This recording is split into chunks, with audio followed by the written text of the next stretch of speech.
Olá, pessoal da Rede Emancipa, alunos e professores.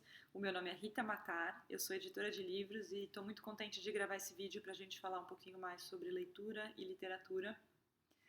Eu não tenho um livro preferido, eu tenho vários, eu já tive vários, eles vão mudando ao longo do tempo, então para mim é muito difícil sempre responder essa pergunta.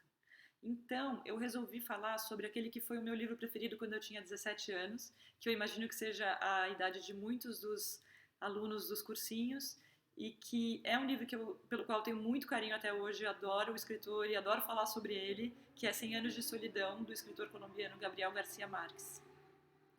O García Márquez nasceu em 1927 na Colômbia e ele morreu em 2014. Em 1982, ele ganhou o Prêmio Nobel de Literatura e ele talvez seja até hoje um dos escritores mais lidos e mais traduzidos no mundo inteiro. Só 100 Anos de Solidão foi traduzido para 36 países. E é a saga de uma família.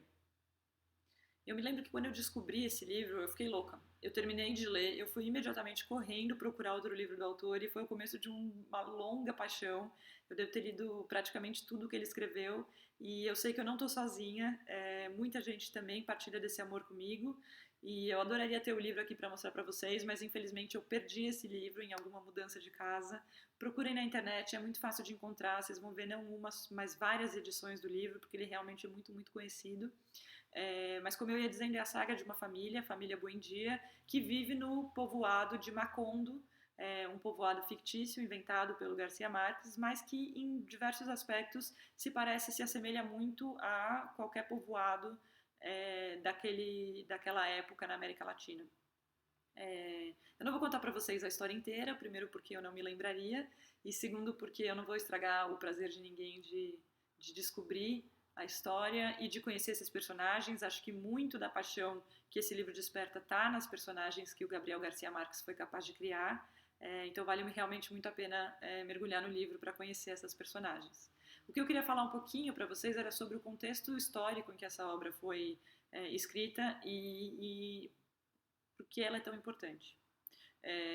O Gabriel García Márquez faz parte de uma tradição literária que teve o seu auge nos anos 60 e 70 do século passado, que ficou conhecida como realismo mágico. É um termo que pode parecer contraditório, porque fala sobre realismo e magia na mesma expressão, mas basicamente o que os escritores dessa tradição faziam era justamente isso. Eles criavam universos absolutamente cotidianos, prosaicos, realistas, e pontuavam nesses universos, aqui e ali, elementos fantásticos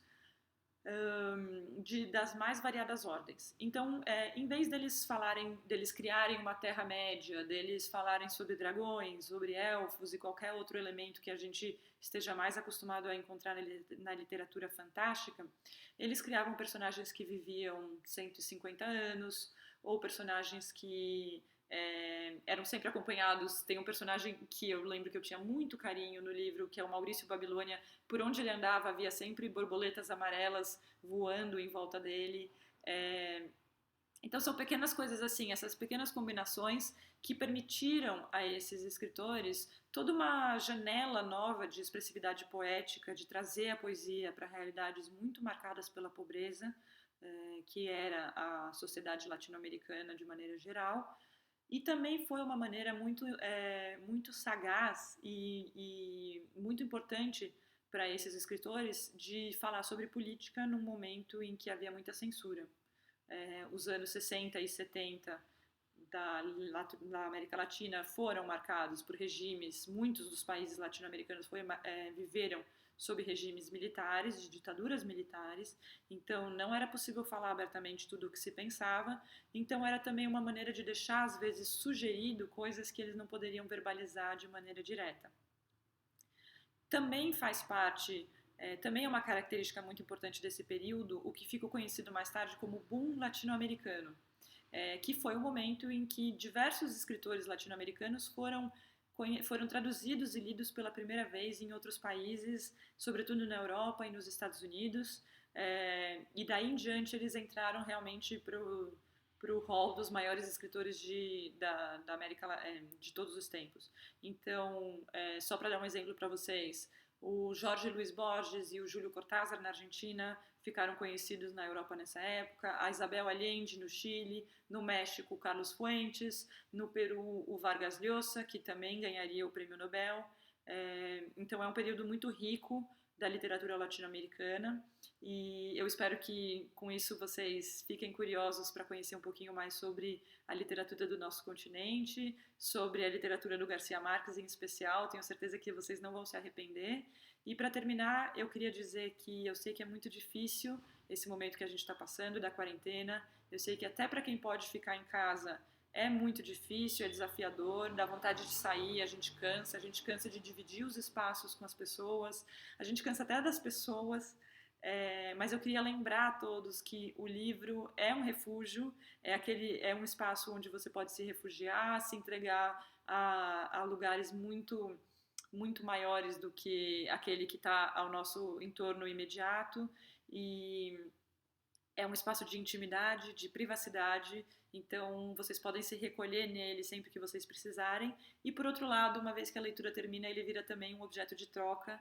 Vocês podem dividir esses livros com outras pessoas, vocês podem dividir sugestões de leituras, dividir impressões de livros que vocês também tenham lido. Então ele tem esse aspecto muito especial de ser tanto um espaço para a gente, para nós como indivíduos, quanto um espaço comunitário.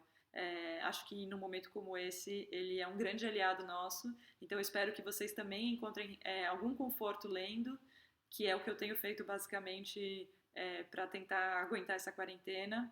Espero que fiquem todos bem e mando um grande abraço para todos vocês.